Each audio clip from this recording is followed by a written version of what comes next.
ॐ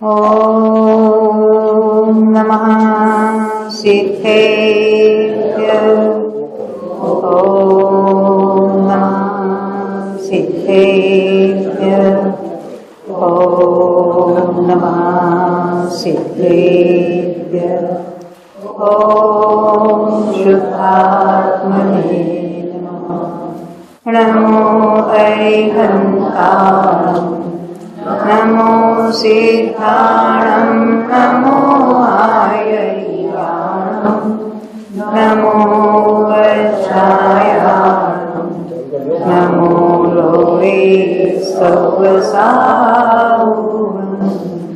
बन्ध उदय सत्ता सहित कर्मधान करिदर्श नेमि चंद जयवंत जगी भये केवली स्पष्ट कर्म कांड को जानिके ज्ञान कांडमय होय परस्वरूप को परिहरे शिव पद पावे सोय। जिनेन्द्र भगवान की वाणी के अनुसार या तो हमारे पूर्वाचार्यों ने चारों ही अनुयोगों की रचना की है ग्रंथ रूप से। उसमें से अभी हमारा करणान योग का विषय चल रहा है। नेमिचंद सिद्धांत चक्रवर्ती जो निमित्त आचार्य हो गए हैं, उन्होंने गोमटसार, जीवकांड, कर्मकांड आदि ग्रंथों की रचना की है। उसमें से जो कर्मकांड ग्रंथ लिखा है और उसी की जो ढूंढारी भाषा में, जिसको कहेंगे देश भाषा में टीका की, किसने की? पंडित टोडरमल से। उस जमाने की ढूंढारी भाषा थी, उसका अपने यहाँ हिंदी अनुवाद हुआ है। और उस पर 2 बार यहाँ अपने, वैसे तो 4 बार शिविर हुए कर्मकांड के ऊपर। उसमें से 2009 में एक हुआ था, 10 में एक हुआ था, और पूरी कर्मकांड पुस्तक उसमें कवर की थी। उसके जो अपने यहाँ वीडियोस बने थे, उसके आधार से हमारी जो टीम है, स्क्राइबर टीम, हमारे निशा जी आए ना अभी, मुख्य कर्ता धर्ता, उन्होंने ठान ली है कि जितने यहाँ शिविर हुए हैं उसकी जो वीडियो बनी है, 25-30 तो हुए ही है, तो उसकी मैं पुस्तकें बनाऊंगी। उसमें से जैन सिद्धांत, जो सिद्धांत प्रवेशिका के ऊपर इनके 2 बार शिविर हुए थे, उसकी तो पुस्तकें लास्ट ईयर बनी। पंच परावर्तन 34 घंटे सिखाया था, उसकी एक पुस्तक बनी 1000 छपी, वो खत्म भी हो गई, सब वितरित हो गई। उसके बाद अभी जो आपके हाथ में है 2 कर्मकांड की पुस्तकें और एक गुणस्थान की पुस्तक बनी।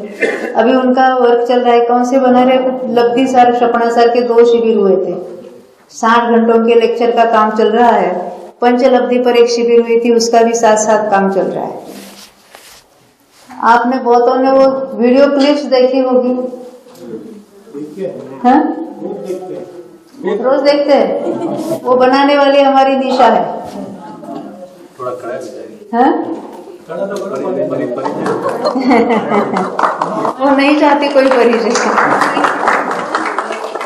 दूसरा हमारा एक मोबाइल ऐप आपने देखा होगा, उसमें तो सारे अपने ऑडियोज और वीडियोज उसके में अंदर आ गए। हमारे सब पब्लिकेशंस भी उसके PDF डाउनलोड वगैरह की व्यवस्था की अत्यंत सरल पद्धति से सब उपलब्ध है। वेबसाइट तो पहले से चल रही थी, वेबसाइट भी हैंडल कर रही है, पूरा काम यही हैंडल करती है हमारी। वेबसाइट के बाद अभी मोबाइल एप्लीकेशन भी इन्होंने ही बनाया है। और ये सब पुस्तकों का स्क्राइबिंग का टीम वर्क लीडर है वो हमारी सुषमा जी। कहाँ है वो? सुषमा जी भी है, ये हमारे हर्षिता है, हार्दिक है, हमारे राजीव जी है, अलका जी, उनकी तो पूरी फैमिली लगी है। उनकी पुत्री है ना, और जमाई अंकित, ये सब इसमें जुड़े हुए हैं। ये नेहा किधर गई? नेहा भी कर रही है अपने काम। बहुत सारे लोग हैं, कलकत्ता के हैं, अभी नैरोबी की कोई है ना, हेतल, वो भी इसमें जुड़ी है। बहुत सारे लोग इसमें जुड़े हैं। ये हमारे प्रवीण जी अम्बेकर, वो भी जुड़े हैं। इनकी सारी मेहनत है। और वो तो डोनर्स तो मिल ही जाते हैं फिर, वो तो पैसा लेकर खड़े हैं, उनको तो ऐसे कार्य चाहिए। तो इनके बदौलत ये सब निमित्त स्वयं वो आ मिलते हैं। जब कार्य होना होता है, तो हमने कभी सोचा नहीं था, हमने तो बोल दिया और हम फिनिश हो गए, परंतु ये हमको अभी छोड़ते नहीं है। फिर इसमें लगा लेते हैं। हमने बोला उनको, बूढ़ी माँ का थोड़ा तो ख्याल करो, तो वो कहते नहीं, हम पहले जिनवानी माँ का ख्याल करेंगे, आपका ख्याल नहीं करेंगे। तो इस बदौलत ये काम चल रहा है, हम इसमें कुछ नहीं कर रहे। आइडिया सारे, हाँ, स्क्राइबर के ओपिनियन हमने लिखवाए। बिल्कुल, आप पढ़ना शुरुआत की बात, स्क्राइबर्स ने सब अपने अपने ओपिनियन भी इसमें लिखे हैं कि कैसे, कितना, बहुत मेहनत का काम है, अत्यंत कठिन काम है। नहीं, आप भी तो 5-5 बार प्रूफ रीडिंग कर रहे हैं। हमने 5-5 बार के 18-18 बार प्रूफ रीडिंग किए, फिर भी उसमें कुछ ऐसी बातें बनती है, टेक्निकल कुछ प्रॉब्लम्स आते हैं। अरे हाँ, तो हार्ट अटैक के बाद आईसीयू में भी प्रूफ रीडिंग चलती थी उनकी। तो हम क्या, ये हमने कुछ बहुत बड़ी बात नहीं की है, परंतु ये सहज अगर बननी है बात, तो ये सारे स्वयं में वहाँ मिलते हैं। अभी हमारा पिनांग शाह कोयम्बतूर में रहता है, वहां से उसका स्क्राइबिंग चलता है, उसकी तो कोयम्बतूर फास्ट एक्सप्रेस चलती है। ये सबकी मेहनत बहुत है। अभी भी और भी किसका नाम, ये वैशाली कहाँ गई, पूना से आई है, बहुत अच्छा प्रूफ रीडिंग उसमें कर देती है। हाँ, बैठिए ना वहां पर। ये सारे हमारे जो टीम वर्क जो चल रहा है, उसके कारण ये पुस्तक रूप से अभी हाथ में आ गए। वैसे तो इसके वीडियोस और प्रवचन सारे तो अपने ऐप पर भी और वेबसाइट पर भी है ही, परंतु लिखित रूप से कुछ अलग बात होती है, सुनना अलग बात है। इसको हम बारंबार रिपीट यानी रिवीजन भी कर सकते हैं, मार्किंग कर सकते हैं, उसका रेफरेंस ढूंढने में आसानी होती है। जो बनना योग्य हो तो बनते हैं, वो अपने उसकी योग्यता से होता है, पर इनकी सारे मेहनत है वो काम आती है। ये सब बनाने वाले, मगर पुस्तक उसने आज देखी है। मैंने तो उसको ये भी कहा कि माता के पेट में बालक बढ़ रहा है, 9 महीने तक उसने पेट में संभाला उसको, और डिलीवरी होती है तो वो तो डॉक्टर नर्सेस वो बालक को ले जाते हैं और माता तो बालक को देखने के लिए तरसती है और बाद में उसको देखने को मिलता है। वैसे सारा ये पुस्तक की मेहनत कर कर करके कैसे दिख रही है पुस्तक, कैसी हो रही है, क्योंकि ये फर्स्ट टाइम हमने वर्ड में किया। पहले तो पीडीएफ हिंदी में टाइप करवा लेते थे, जो पेज मेकर में फाइल बनती थी। ये फर्स्ट टाइम हमने ट्रायल की थी, वर्ड में जाके हमने ये फाइल बनाई है। क्यों? वो उन्हीं की इच्छा थी क्योंकि फिर दोबारा हिंदी टाइप करे तो उसके और 3 बार और प्रूफ रीडिंग करना पड़े, तो हमारी मेहनत नहीं हो, इसलिए उन्होंने स्वयं इतनी बार ये सब लोगों से टाइप करवा के, बारंबार प्रूफ रीडिंग करवा के ये बातें बनाई है। ये हार्दिक भी है ना, अपने इसमें आए ना, ज्वाइन हो गए सारे लोग। और भी कोई इसमें ज्वाइन होना चाहता है तो यू आर वेलकम। और ऐसे नहीं कि ये बहुत सारे टेक्निकल बातें जानने वाले नहीं थे, हाउसवाइफ है, कोई क्या, कोई तो जानते भी नहीं थे कि कैसे क्या करना, ये भी नहीं जानते थे, है ना। ये निशा जी है, हमारे सुषमा जी है, सबको वेल ट्रेन कर देते हैं। हाँ, सब है, हर्षिता, हार्दिक सब है। देखो अभी हम क्या आगे बढ़ेंगे इसमें। ये जो पुस्तकें आपके हाथ में आए हैं उसके पीछे बहुत मेहनत है। अभी आपका भी एक मेहनत करने का मौका है। क्या करना है आपको? बिल्कुल पढ़ना है क्योंकि खाली ग्रंथ छपवाने से, पैसों से, देखो दान देने के लिए भी बहुत सारे लोग सामने से हाजिर होते हैं। कितने हमारे सब्सक्राइबर्स है, वो बड़े बड़े डोनर्स भी है उसमें से। आपने भी, वो आपके महिला मंडल ने दिया ना, 50,000 रुपए आपने भी दिए, लाख हो गए आपके। कलकत्ता मुमुक्षु मंडल ने लाख रुपए दिए, महिला मुमुक्षु मंडल ने महिला मुमुक्षु मंडल, वहां की जो मीनू जैन है कलकत्ता की, वो भी हमारी स्क्राइबर है। हाँ, उन्होंने दिए। देखो अभी हम अपना जो विषय चल रहा है ना, कौन सा चल रहा है? बंध विच्छित्तिका। बंधने वाली जो प्रकृति है वो, उसमें जो डिफरेंस हमने देखे थे, कोई ध्रुवबंधी है, कोई अध्रुवबंधी है, कोई सप्रतिपक्षी प्रतिपक्षी है, उसकी चर्चा हमने की। अब हमारा विषय है बंध विच्छित्तिका, यानी जो बंध योग्य प्रकृतियां है, वो बंधने वाली प्रकृतियां जो अनादि से बंध रही है तो उनका बंध विशिष्ट गुणस्थान में रुक जाता है। आगे उनका बंधन नहीं होता तो कहेंगे उस गुणस्थान में उनकी बंध की विच्छित्ति हुई। तो हमने हर एक गुणस्थान में बंध की विच्छित्ति कौन कौन से प्रकृतियों की होती उसकी चर्चा की थी। पहले गुणस्थान में कितनी थी? 16। नाम कोई बताएंगे? हाँ बताना चाहते, बोलो। विद्यात्व, हुंडक संस्थान, असपराप्रद, सुपाटिका सहनन, नपुंसक वेद। पहले हमने नपुंसक वेद कहा था। नपुंसक वेद जिस ऑर्डर से कर्मकांड पुस्तकों में जो जिस ऑर्डर में प्रकृतियों के नाम लिए जाते हैं उसमें पीछे कुछ रहस्य होता है। हम चाहे जैसे याद करने के लिए तो ठीक है, क्यों रहस्य होता है कि जब हम नाम कर्म की भी बातें देखेंगे, अलग अलग जो कर्मों के उत्तर प्रकृतियों के भी भेद देखेंगे, वो भी क्रम से ही आपको याद रखना है। क्यों? जब प्रदेशों का बंटवारे का सवाल आता है तो उस क्रम से उसका बंटवारा हीनाधिक क्रम से होता है। इसलिए बहुत इंपॉर्टेंट बात है, कोई भी जो करना नियोग के जो कुछ कथन है वो अकॉर्डिंग टू शास्त्र ही हमको समझना है। समझने के लिए हम आगे पीछे समझना वो बात अलग है, तो जब याद करना है तो उसी क्रम से याद रखने की कोशिश करना। समझ में आती है ना? उसके पीछे के जो रीजनिंग्स है वो हमारे अभी ख्याल में नहीं आएंगे और उसके डिटेल डिस्कशन में हमको उसमें जाना भी नहीं है। तो पहले गुणस्थान में जैसे हमने देखे थे, पहले हमने देखा था मिथ्यात्व, हुंडक संस्थान, नपुंसक वेद और संप्राप्त सुपाटिका सहनन, एकेंद्रिय, स्थावर और आकर। आप कहेंगे पहले सूक्ष्म वगैरह लेते तो क्या होता? देखो देवगति वाले जो जीव है तो उसमें से पहली 7 प्रकृति बांध देंगे, आगे की प्रकृति उनके बनती नहीं। तो इसी ऑर्डर से हम अगर याद रखते हैं तो हमें ख्याल में आता है कि उनके इतनी बनती और इतनी ही की बंध की विच्छित्ति होगी। जो नहीं बांधते हैं उनके बंध विच्छित्ति का सवाल ही नहीं है।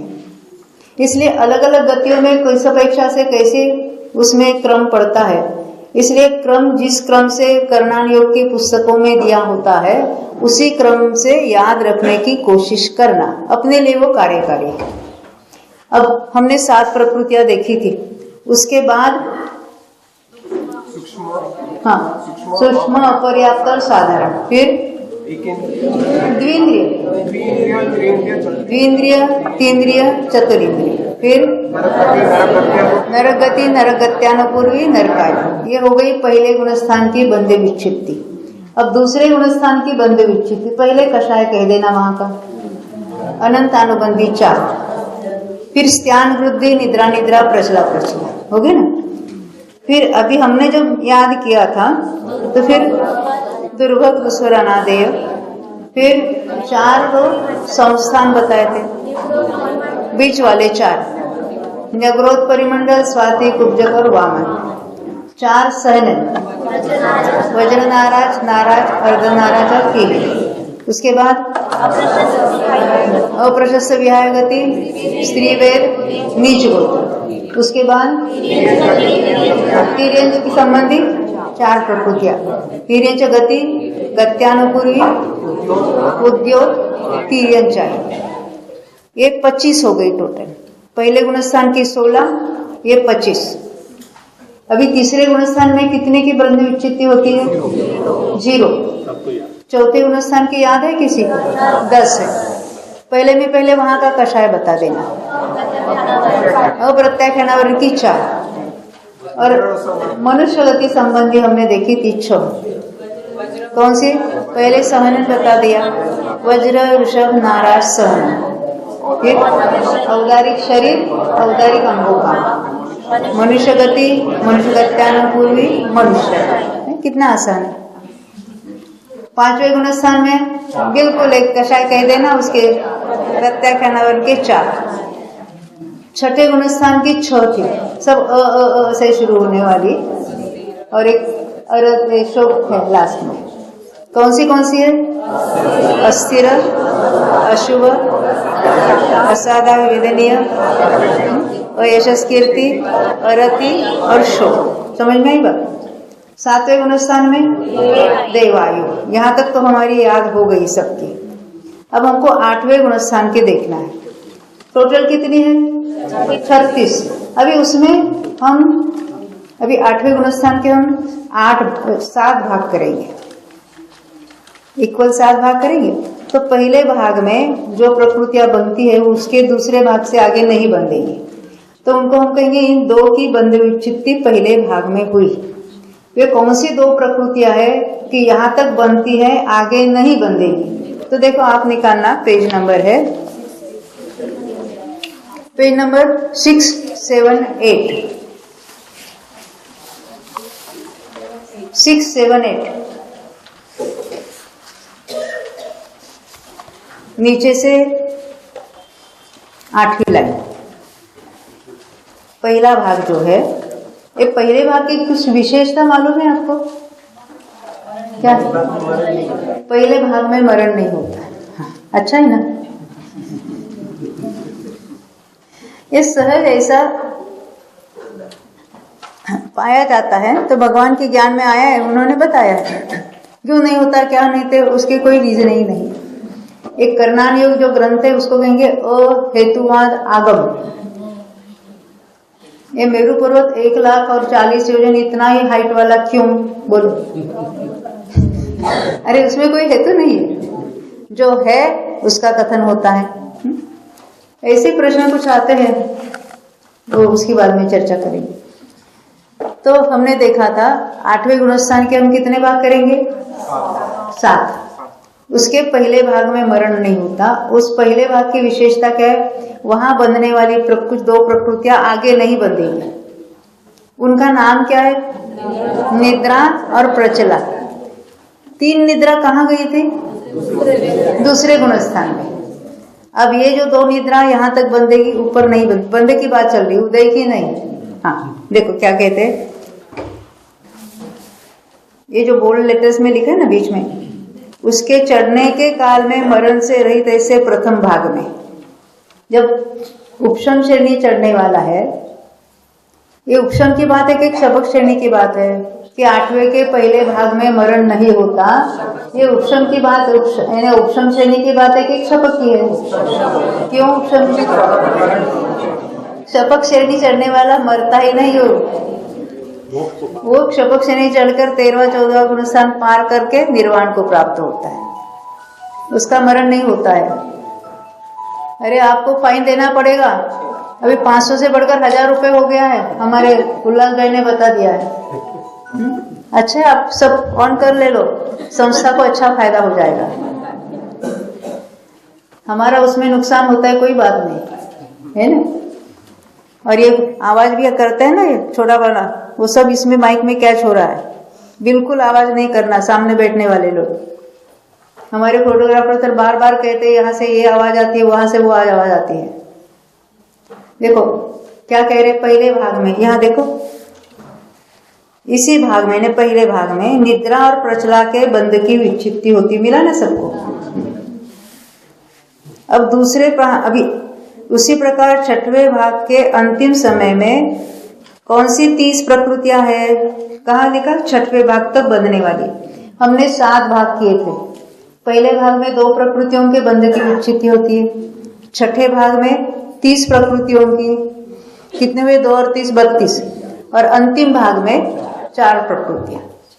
तो पहले 2 हमने देखी थी, कौन सी? निद्रा और प्रचला। अब जो 30 प्रकृतियां है वो कौन सी, उसको हम पढ़ेंगे। देखो, तीर्थंकर, निर्माण, शुभ विहायोगति। ये अशुभ विहायोगति कहाँ गई थी? दूसरे में। हाँ फिर पंचेंद्रिय जाति, वो एक इंद्रिय से चतुरेंद्रिय जाति पहले गुणस्थान में ही बंध विच्छित्ति हुई थी। तो पंचेंद्रिय जाति, तेजस शरीर, कामान शरीर, ये 2 ये ध्रुवबंदी में लिए थे हमने। तो अनादि से यहाँ तक बनती थी, ये बंध की बात है, उदय की नहीं है। क्योंकि लोगों के प्रश्न है, अभी यहाँ तो तेजस कारमान शरीर की बंधे की विच्छित्ति हो गई, तो आगे तो हो रहा है ना, उदय भी हो रहा है, कैसा हो रहा है? तो उसके प्रश्न के उत्तर आएंगे अभी। तो तेजस कितने हुई? पहले हमने कौन से देखी? तीर्थंकर, निर्माण, प्रशस्त या तो शुभ विहायोगति, प्रशस्त विहायोगति, फिर पंचेंद्रिय जाति। तेजस शरीर, कारमान शरीर, फिर आहारक शरीर, आहारक अंगोपांग, ये 2 सबको बनती है ऐसे नहीं, जिसको बनती है यहां तक बंधेगी, आगे नहीं बंधेगी। समचतुरस्र संस्थान, पहले नंबर 6ठे नंबर का संस्थान कौन सा था? कुंडक संस्थान, पहले गुणस्थान में बंधे हुए, बीच वाले 4 दूसरे गुणस्थान में गए थे, और ये अंतिम बचा कौन सा? ये पहले नंबर का एक्चुअली। हाँ, समचतुरस्र संस्थान, क्योंकि यहाँ तक देवगति बन रही है ना, तो समचतुरस्र संस्थान यहाँ तक बंधेगा। देवगति, देवगत्यानुपूर्वी। अब देवगति के साथ कौन सा शरीर बंधेगा? वैक्रिक शरीर, वैक्रिक अंगोपांग। औदारिक शरीर के बंध विच्छित्ति कहाँ हुई थी, याद है क्या? चौथे में। देखो, वर्ण गंध रस स्पर्श। देखो, हमको क्या आदत है? स्पर्श रस गंध वर्ण कहेंगे, और यहाँ क्या लिखा है? वर्ण गंध रस स्पर्श। क्यों? वही कर्मों का जब बंटवारा होता है हिनादि क्रम से, तब इसी ऑर्डर से उसमें ये जो तीर्यंच गति गए जो नाम कर्म है ना, उल्टे ऑर्डर से उनके बंटवारा होगा, पहले अधिक फिर कम, इस तरह से। ये 4 हो गए। अगुर लघु, उपघात, परघात और उच्छ्वास, ये 4। त्रस, बादर, पर्याप्त, प्रत्यय, ये 4 हो गए। स्थिर, शुभ, सुभग, सुस्वर, आदेय। हमेशा हम श देखते हैं ना, स्थिर से सिर का कौन सा है और प्रतिपद उसके साथ वाला युगल अस्थिर, कहाँ गया था? 6ठे में बंधे विच्छित्ति हुई। फिर शुभ, अशुभ की भी वहां पर हुई थी। सुबह की दुर्भग दूसरे में, सुस्वर के बदले दुस्वर दूसरे में, दुस्वर दुर्भग अनादेय गए थे ना वहां, आदेय के वहां अनादेय। और एक युगल भूल गए शायद यहाँ पर, यशस्कीर्ति का नाम क्यों नहीं लिया? वो आगे तक बनती है बाकी नाम कर्म की यहीं तक बनती है, तो यशस्कीर्ति बाद में भी बनती रहेगी। तो ये कितने हो गई? हो गए ना सब? नहीं, 4 बाकी। हाँ, 4 बाकी। ये 6ठे भाग की 30 हो गई ना, ये मैं कह रही हूँ। 7वें भाग में और 4 हुए बाकी है, वो बंधेगी। देखो, अभी आगे बढ़ते हैं। हाँ जी, दूसरी लाइन में जाल लिखा है, वो कहाँ जा रहा है? कहाँ पर? नीचे से दूसरी लाइन।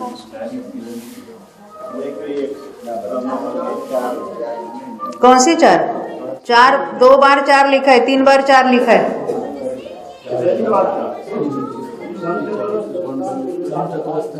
देखो देखो, ये संस्थान तो सिंगल है।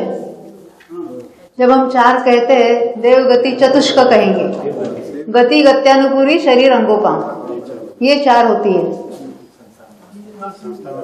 ख्याल में आई बात? हाँ जी अशोक जी, सर उसको अलग से लेना, उसको उसमें इंक्लूड नहीं करना है। हमेशा गति गत्यानुपूरी और शरीर अंगोपांग। देखो, जब नारक चतुष्क कहेंगे या वैक्रिक षटक कहेंगे, तो वहां देवगति की और नरगति दोनों की बात करेंगे, और वैक्रिक शरीर अंगोपांग कहेंगे तो उसको वैक्रिक षटक कहेंगे। यहाँ देवगति चतुष्क कहेंगे, वो 4। संस्थान को अलग से गिनना है। हाँ, अभी आगे बढ़ते हैं।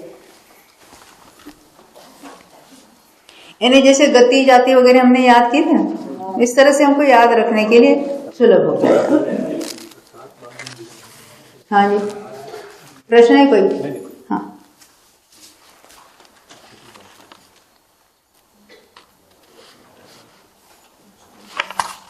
देखो किसको याद कर, किस तरह से, उसके लिए हमने कुछ ट्रिक्स बताई है। अब हमको 7वें भाग में कौन सी विच्छित्ति होती है वो निकाला। 680 page, last line, 680 last line. 7वें भाग में कौन से रहेंगे भी? हास्य, रति, भय और जुगुप्सा। ये 4 प्रकृतियां बंध से विच्छित्ति रूप होती है। यहाँ तक बंधेगी, आगे नहीं बंधेगी। ये सब बातें बंध की चल रही है। बंधन के बाद वो सत्ता में रहेगी, उदय कहाँ तक होगा उसकी चर्चा अलग। जैसे हमने बंध की विच्छित्ति सीखी वैसे उदय की भी विच्छित्ति बाद में सीखेंगे। अभी हम फिर दोबारा देखते हैं। 8वें गुणस्थान के पहले हम क्या करेंगे, 7 भाग करेंगे। पहले भाग में 2 प्रकृतियों के बंध की विच्छित्ति होती है। कौन से 2 है? निद्रा और प्रचला।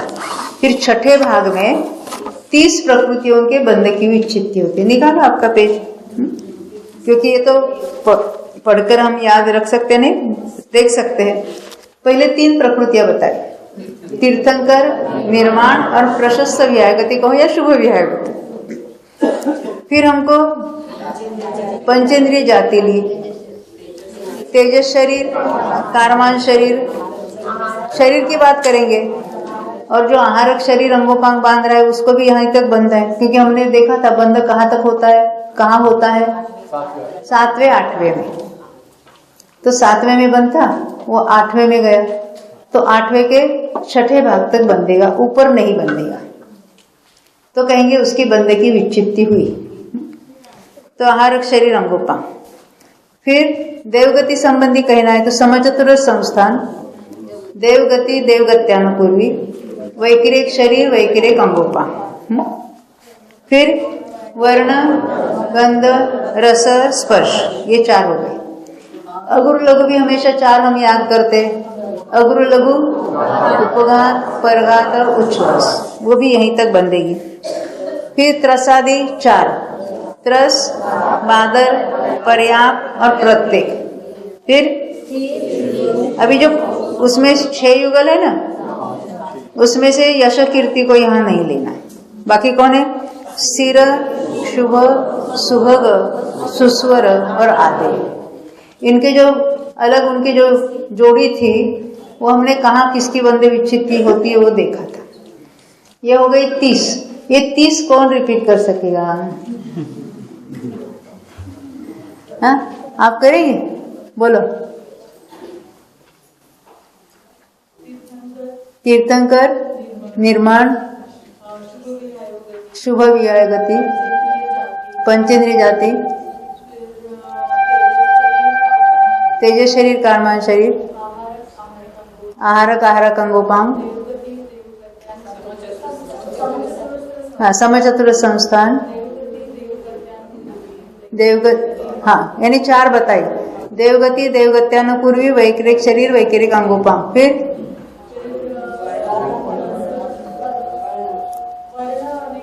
वर्णादि 4, यानी वर्ण, रसगंध, स्पर्श। हाँ,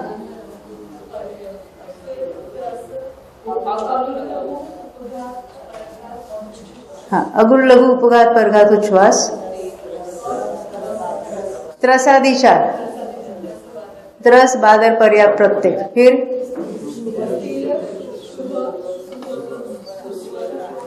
हाँ, ये सब कितनी है? ये हो गई 30। अब 4 ही रही है 7वें भाग में। कौन बताएगा? हास्य, रति, वय, जुगुप्सा। ये तो हो गई सब। हाश तो 8वें गुणस्थान में आया तो इतनी सारी बंध विच्छित्ति हो गई। अब हम 9वें गुणस्थान की देखेंगे। 9वें गुणस्थान में कितने लिखे वहां पर? तो 9वें गुणस्थान में वहां बंधती कितनी है? वहां कुछ लिखा है? बंध बंधन इतनी सारी निकल गई। देखो देखो जरा, यहाँ बंधन, ये बहुत छोटा अक्षर है, आपको ये सिखाया नहीं है। 9वें गुणस्थान में आया है, यहाँ 22 प्रकृतियां बंध रही है। तो 22 में से 5 यहाँ बंध विच्छित्ति होने वाली है। ये 5 कौन सी है ये हम देखेंगे। वेद का उदय यहाँ तक है, और जहां तक वेद का उदय यहाँ तो वेद बंधेगा। तो एक वेद बंधेगा। कौन सा वेद बंध रहा है? पुरुष वेद ही बंध रहा है। नपुंसक वेद के बंध की विच्छित्ति कहाँ हुई थी? स्त्री वेद के दूसरे में। और वहां से लेकर अभी तक पुरुष वेद बंध रहा था। जब तक वेद का उदय होता है तब तक वेद का बंध भी होता है। ख्याल में आती बात? फिर से वेद है, उसका उदय कहाँ तक है? 90 गुणास्थान के सवेद भाग जिसको हम कहेंगे। कौन से वेद का उदय इतना ऊपर तक होता है? तीनों देखो ये कैसे जीव है? द्रव्य से पुरुष है और भाव से कोई स्त्री है, स्त्री वेदी जिसको कहेंगे, और कोई नपुंसक वेदी है। पंचो मुनिराज है, द्रव्य से तो क्या है? पुरुष वेदी जिसको कहेंगे। द्रव्य से जो पुरुष है और भाव से कोई पुरुष वेदी हो सकते हैं, कोई स्त्री वेदी हो सकते हैं, कोई नपुंसक वेदी होते हैं। जो जिसका जैसा वेद का उदय है, और जैसे क्रोध मान माया लोग पलटते हैं वैसे वेद पलटते नहीं है। एक भाव में एक ही वेद जन्म से लेकर मरण तक कहो या जन्म से लेकर सवेद भाग तक वही वेद कायम रहता है, उसमें कोई परिवर्तन नहीं होता। आपने बहुतों को ऐसे सुना है या अनेक पंडित ऐसी प्ररूपणा करते हैं जो आगम से विरुद्ध है कि क्या होता है कि वेद पलटता है, और उसके लिए उदाहरण भी देते हैं। किसका? आपने सुना है? रानी लक्ष्मीबाई का। हाँ? क्या वो तो स्त्री वेदी था जीव, और फिर घोड़े पर बैठकर लड़ाई में गया तो पुरुष वेदी हो गया। क्या ऐसा होता है?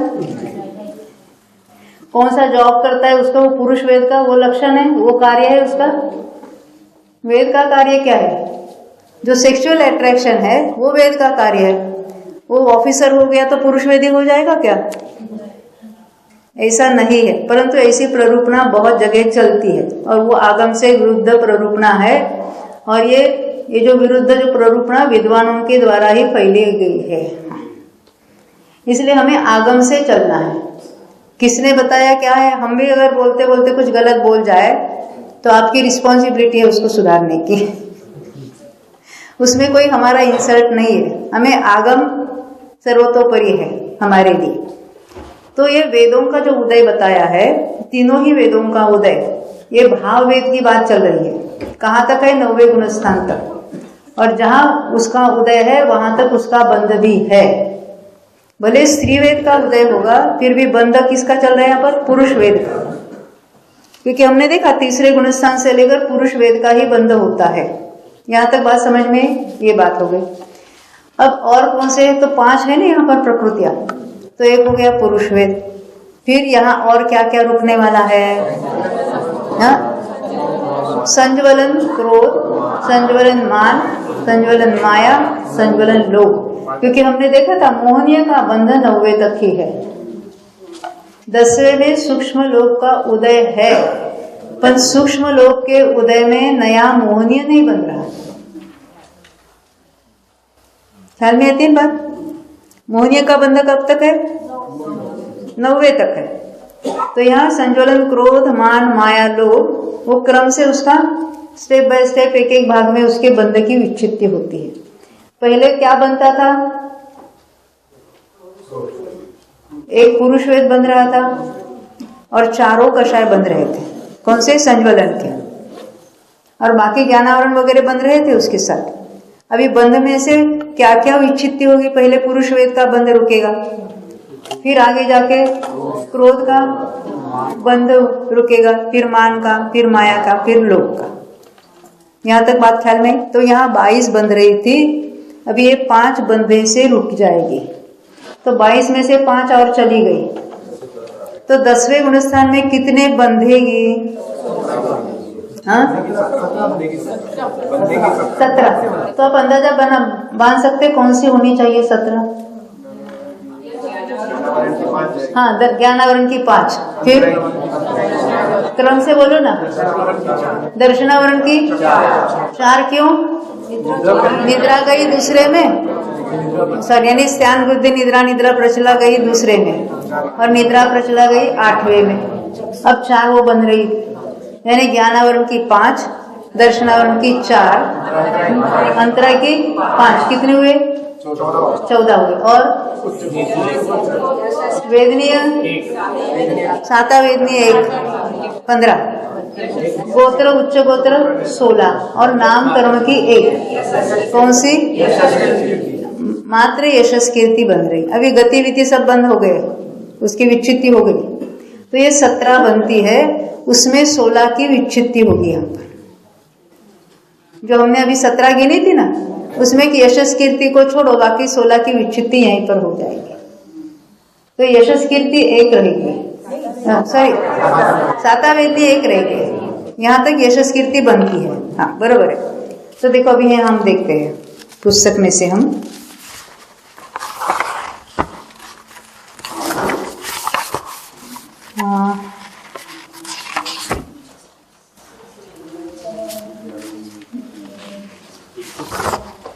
नवे गुणस्थान का कहाँ लिखा है?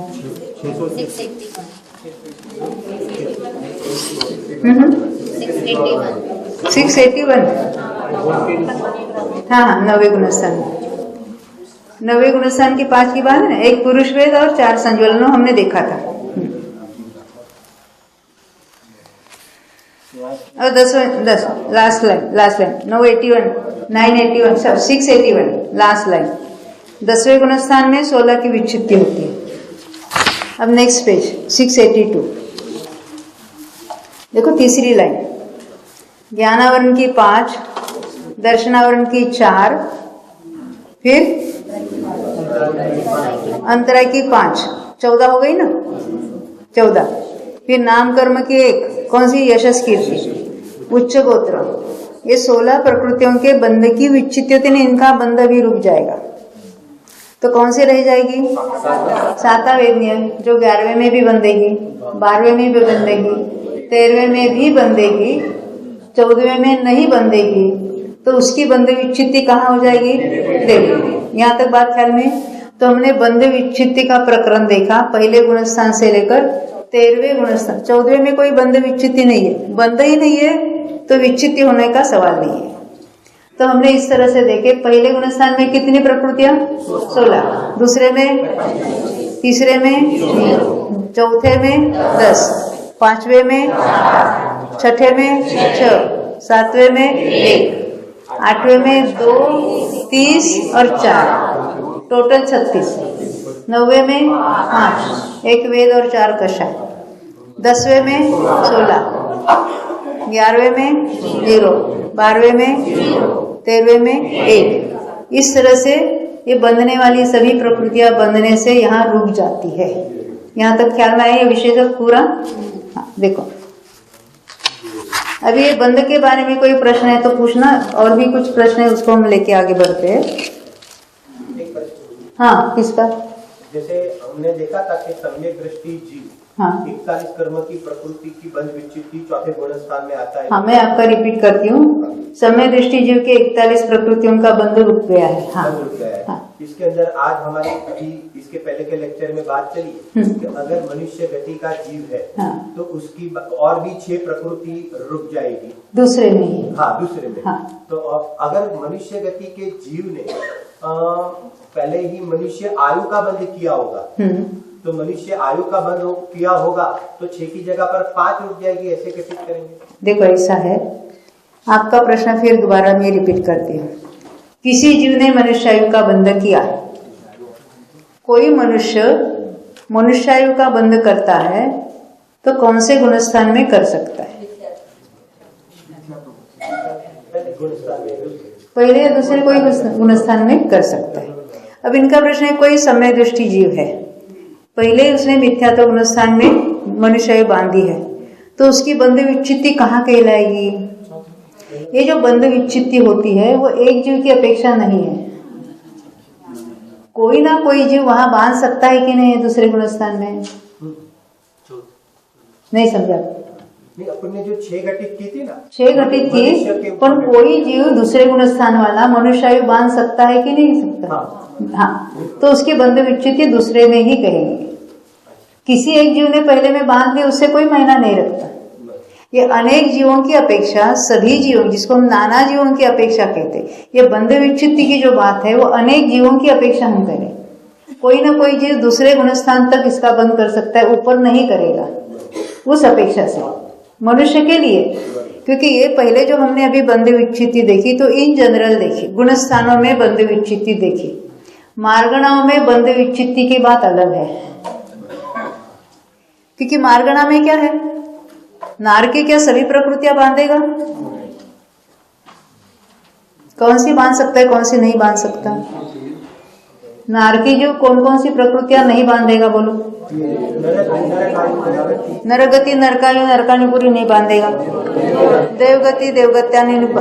तो नारकी जो वैकृतिक शरीर अंगोपांग बांधेगा, एक इंद्रिय द्विंद्रिय तीन्द्रिय चतुरिंद्रिय जाति बांधेगा, सूक्ष्म साधारण अपर्याप्त बांधेगा, स्थावर आत्म बांधेगा।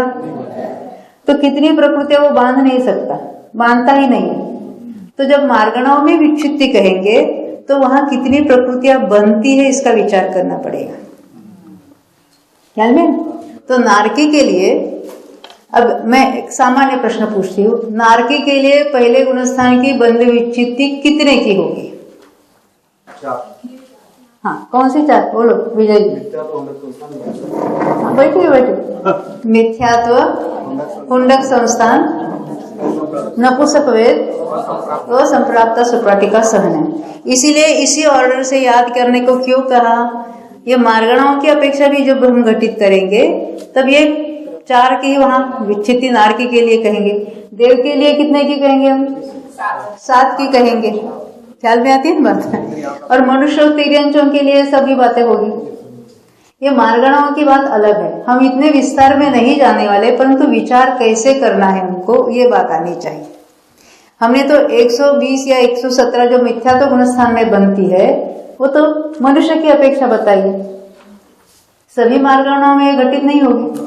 जैसे तिर्यंच गति वाले हैं, तो तिर्यंच गति वाले इनमें से कितनी प्रकृतियों का बंधन नहीं करेंगे, बिल्कुल नहीं करेंगे। ऐसी कौन सी प्रकृतियां है जो तिर्यंच जीव बांध ही नहीं सकते? तीर्थंकर, आहारक द्विक और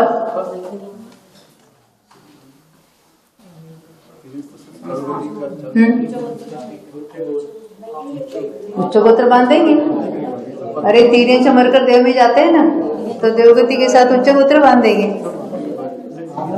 हाँ, आतप बांधेंगे, आतप बांधेंगे। तिर्यंच है वो एक इंद्रिय संबंधी बंद कर नहीं सकते।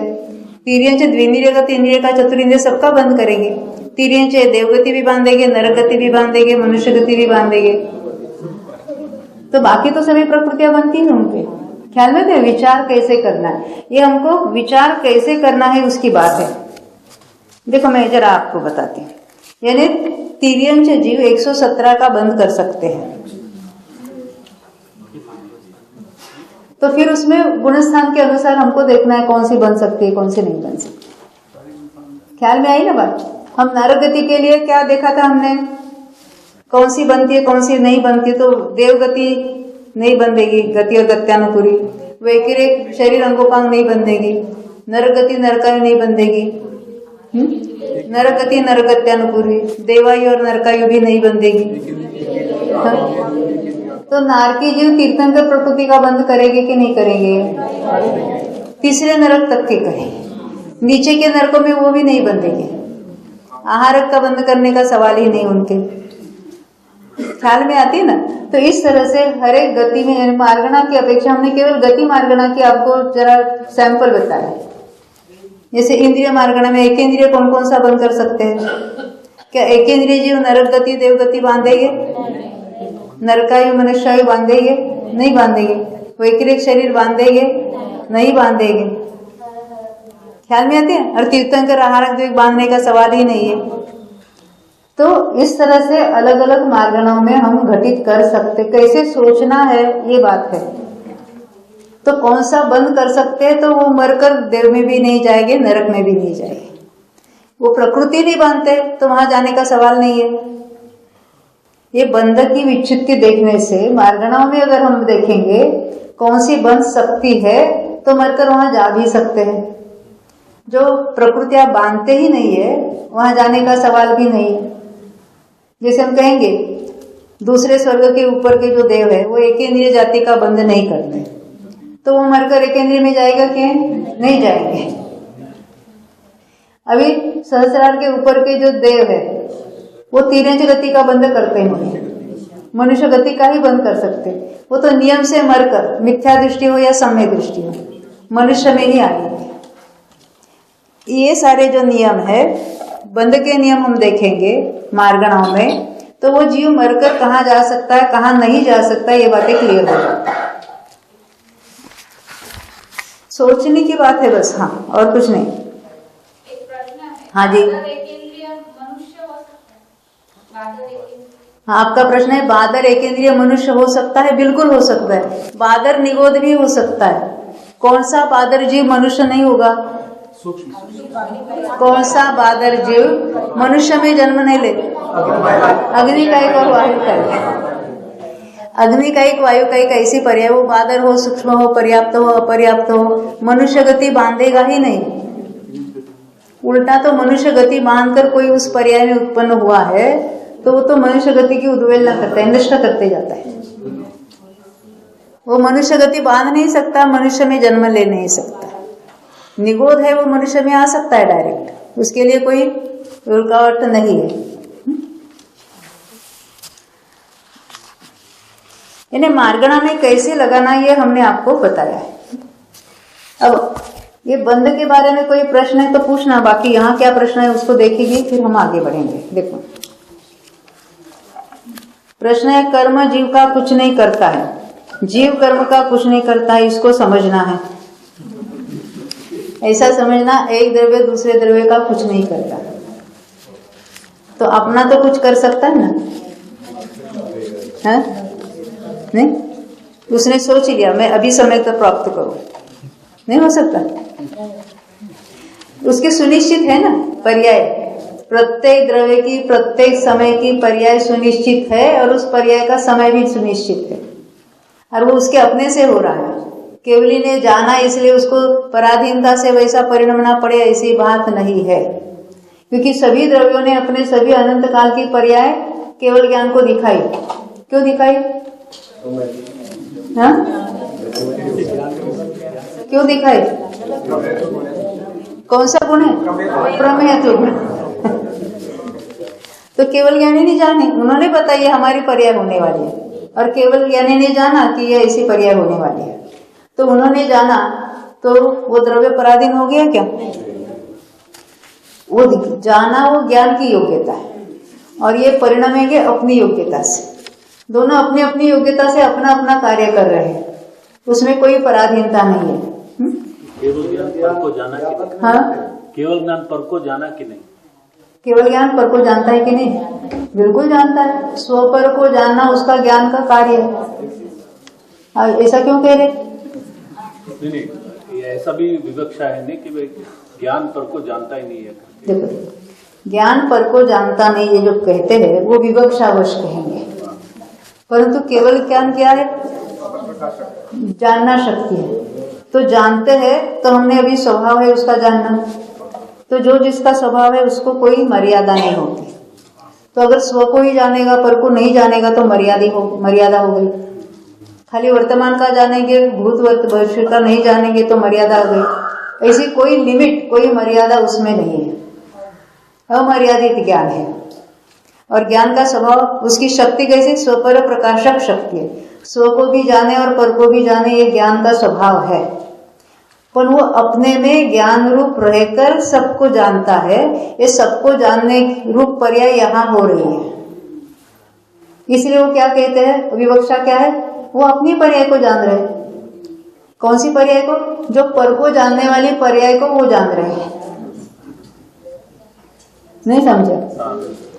हम कार में जा रहे थे, कौन ले गए हमको? कौन ले जा रहे थे अपने को?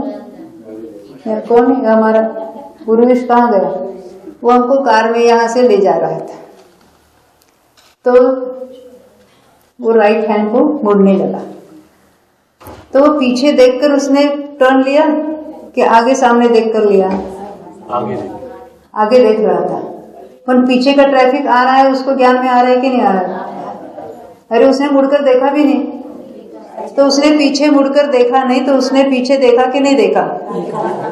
कैसे देखा? वो तो सामने देख रहा है, उसके बिल्कुल मान ऐसे टर्न नहीं हुआ, वो मिरर पे देखा, तो मिरर में वो पीछे की बात देख रहा था। ऐसे ही केवल ज्ञान वो स्वयं में ही सब द्रव्यों को देख रहा है, तो उसको पर को जाना नहीं, अपने को ही जाना कहेंगे। हाँ, दोनों बातें सच है। वो विवक्षावश उसको कहेंगे पर को जानता है, अरे पर को नहीं जानेगा वो तो ज्ञान नहीं कहलाएगा। ज्ञान का स्वभाव ही सब कुछ जानने का है। तो जानना कब बंद होगा? क्योंकि हमको क्या लगता है अभी हमको आत्मानुभव करना है, बहुत पर को जान रहे हैं, सब जानना बंद हो जाएगा, बिल्कुल ज्ञान ज्ञेय रहित हो जाएगा, तब हमको अनुभव होगा। बरोबर है ना? ऐसा कब होगा? हाँ? नहीं होगा। देखो, हम सुबह सुबह किसके सामने जाते हैं? आईने के सामने जाते हैं। क्या देखते हैं? आईना देखते कि अपने को देखते? कहाँ देख रहे? आईने में। किसको देख रहे? अपने को देख रहे। बरोबर है ना? अभी आईना देखने की कोशिश करो, ये रिफ्लेक्शन है। रिफ्लेक्शन वो आईना नहीं है, जिसकी शक्ति रिफ्लेक्टिविटी है वो आईना है। हम प्रतिबिंब को निहारने में इतने मग्न होते हैं कि वो आईना देखना भूल जाते हैं। अब यहाँ पर भी क्या हो रहा है? सारे ज्ञेय ज्ञान में आ रहे हैं। ज्ञान का स्वभाव ही जानने का है, किसको? सबको जान रहा है। तो ये जानना जानना जानना चल रहा है, परंतु हम परसन्मुख होकर अपने ही ज्ञान के द्वारा उनका जानना चल रहा है। परंतु हमने क्या माना है? देखो, इनको देखा तो यहाँ से ज्ञान आता, वहां से ज्ञान आ गया। ज्ञान कहाँ से हो रहा है? यहाँ से हो रहा है। ये ज्ञान की योग्यता से जानने का कार्य हो रहा है। गुरुदेव बहुत बार कहते हैं ज्ञेय से ज्ञान नहीं हो रहा है। राग आया इसलिए राग का ज्ञान नहीं हो रहा है, वो ज्ञान की अपनी शक्ति है कि वो जानने की शक्ति है। अभी ये द्रव्यान योग में जितना बोले उतना कम है। जब तक सम्यक दर्शन नहीं होता है, एक मिनट, हाँ, जब तक सम्यक दर्शन नहीं होता है तब तक ज्ञान को स्व प्रकाशित नहीं कह सकते, तब तक पर प्रकाशित ही कहते हैं। क्यों? ऐसा वो आबाल गोपाल सब जान रहे हैं, उसका क्या होगा? आपको स्व भी जानने में आ रहा है, आपको उसको स्वरूप से पहचान नहीं रहे, तब सम्यक दर्शन हो गया है? अगर ज्ञान से मैं स्व को जानता हूँ, परंतु वो स्व को स्व माना ही नहीं कभी। तो इसीलिए जब तक सम्यक दर्शन नहीं होता है तब तक पर प्रकाशित पना ही है, ऐसा ही मत लगा लो, अपने ओर से कोई डेफिनेशन मत बनाओ। शास्त्र में जो कुछ डेफिनेशन है उसके अनुसार चलो। ज्ञान हमेशा ही स्व पर प्रकाशक रहा है। प्रश्न विचारू? हाँ, विचार। ते बोर्ड आम्हाला दिसत नाही, हाँ, त्याचे अभंगचे खाली कमी जास्त होते ते आम्हाला समजले नाही। कोई बात नहीं, आप एक फोटो खींच लेना इसकी। क्या है कि हमने कैमरे के लिए उसको जरा एडजस्ट किया है इसलिए, और वो बहुत छोटे अक्षरों में आप बोर्ड करेंगे ना तो भी आपको नहीं दिखेगा। हमें मालूम है कि ये जीरोक्स में नहीं है, आपको वो लिखना है तो मैं आपको डिक्टेट करूंगी, आप अपने हाँ। ते कमी जास्त का होतं ते समजावं। अच्छा, कमी जास्त क्या होता है? नहीं, कम ज्यादा क्यों होते हैं? यानी क्या कम जाता है? कौन सी बात? हाँ, अबंध में। अच्छा, अबंध में क्या देखा था हमने? ये आपको तो वहां से दिखाई नहीं देगा। पहले गुणस्थान में बंध में 117 थी, अबंध में 3 थी। कौन से? तीर्थंकर और आहारक द्विक। दूसरे गुणस्थान में क्या हुआ? पहले गुणस्थान वाली अविच्युत्य वाली 16 अभी दूसरे गुणस्थान में नहीं बंधेगी, प्लस ये अबंध वाली 3, तो 19 है वो अबंध में चली जाएगी। ये बात सही है। तीसरे गुणस्थान में क्या होगा? अब ये तो 19 और 25 होनी चाहिए थे, वो 44 होती, उसके बदले में यहाँ और 2 बढ़ गई। क्यों बढ़ गई? तीसरे गुणस्थान में आयु का बंधन नहीं होता, वो परिणाम ही ऐसे खोटे हैं, वहां किसी आयु का बंधन नहीं होता। तो नरकायु तो पहले में हमने गिनी थी, तिर्यंच आयु दूसरे में गिनी थी, अब बची 2, तो वो 2 हमने यहाँ अबंध में रखी, इसलिए यहाँ 46 उसकी संख्या हो गई। अब ये जो 2 आयु तीसरे में नहीं बनती है, चौथे वाले को बंधेगी। जब हम चौथा कहते तो चारों गतियों की अपेक्षा ये बात हो रही है, तो चौथे गुणस्थान वाले देव है वो मनुष्यायु बांधेंगे, चौथे गुणस्थान वाले मनुष्य तिर्यंच है वो देवायु बांधेंगे, तो उसको हम बंध में गिनेंगे, तो अबंध वाले हम बंध में डालेंगे। ये हो गई। और तीर्थंकर प्रकृति अभी तक तीसरे गुणस्थान तक तो बनती नहीं थी। चौथे वाले को, किसी जीव को चौथे गुणस्थान में उसका बंध हो सकता है, तो बंधने वाले में हमने डाले। तो 46 या अबंध में थे तो वो 43 हो गई, कम हो गई। हमेशा विच्छित्ति के साथ वो बढ़ती चली जाती है, परंतु तीसरे गुणस्थान में कोई विच्छित्ति हुई नहीं है, 0 की थी। और जो अबंध में 46 थी उसमें से 3 फिर बंधने लगी, तो 46 के बदले वो 43 हो गई चौथे गुणस्थान में। और कहीं समझना है? हाँ, और आगे भी देखो, आगे कहाँ बढ़ेगी? जो अबंध में थी वो 7वें गुणस्थान में आहार द्विक, जो अबंध में गिनी थी वो बंध में चली जाएगी। वहां पर भी वो डिफरेंस आएगा, इतना ही डिफरेंस। कोई बात नहीं, ऐसे कोई प्रश्न है तो जरूर पूछना।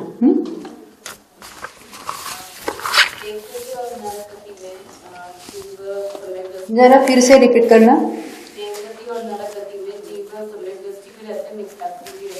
देवगति और नरगति में जीव जो है, जीव सम्य दृष्टि भी है, मिथ्या दृष्टि भी। हाँ, तो उनके लिए बंध विच्छित्ति अलग अलग तरह से हो जाएगी। उसके लिए बंध विच्छित्ति अलग अलग अपेक्षा, अलग अलग, क्योंकि कितनी टोटल बनती है उसके अनुसार हमने इसके लिए आपको बताया था।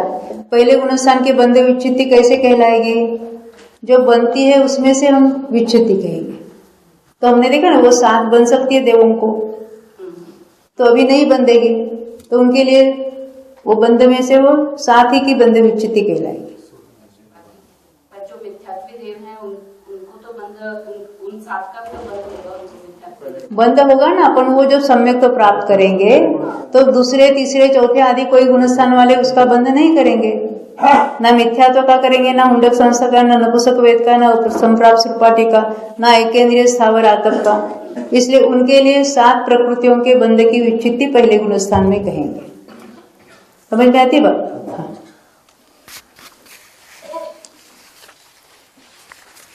अब एक प्रश्न है, एक बार वितरागता हुई फिर राग नहीं आता, फिर 11 गुणस्थान से जीव नीचे क्यों जाता है? देखो, 11वां गुणस्थान कौन से श्रेणी का है? 2 श्रेणी होती है ना, एक उपशम श्रेणी, एक शपक श्रेणी।